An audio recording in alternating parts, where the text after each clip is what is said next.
What's up traders, welcome back. I just want to do a market recap on today's price action. I actually took trades during the CPI event.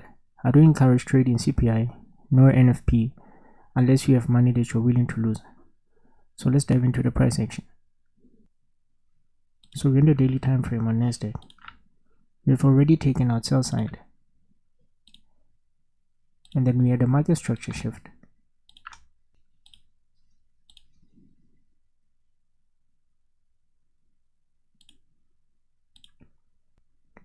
And then we had our buy side liquidity, which was not traded to yet. So let's go on the lower time frame.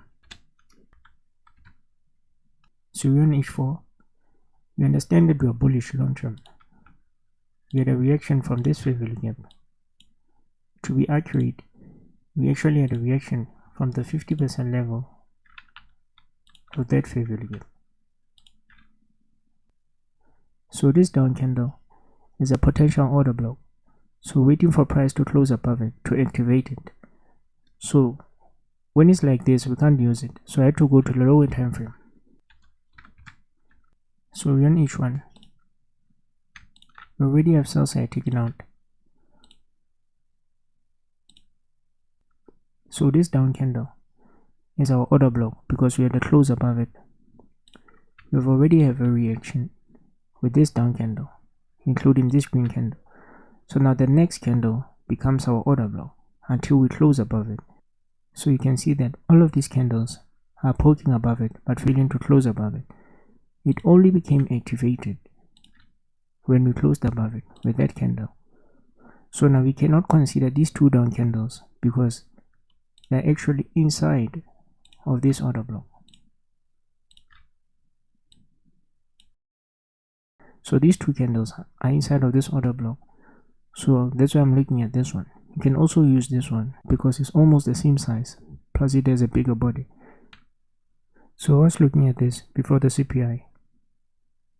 We had a retracement towards the order block. You can see the candle's body is respecting the order block. But I was on the lower time frame. I actually took a trade in here and then I realized that we have CPI. So I had to close my trade.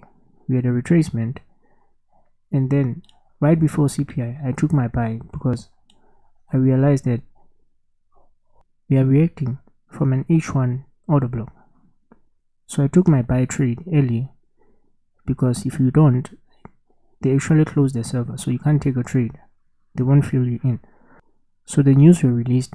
They actually ran this equal lows, tested the high of the fair value gap, and traded higher, like you saw on my MT5. So that was the trade. I took 3 positions. I couldn't take screenshots of my phone, but luckily I recorded the session. So that's it for this video, guys. Please like and subscribe if you appreciate the content. Until I catch you next time, that was for done.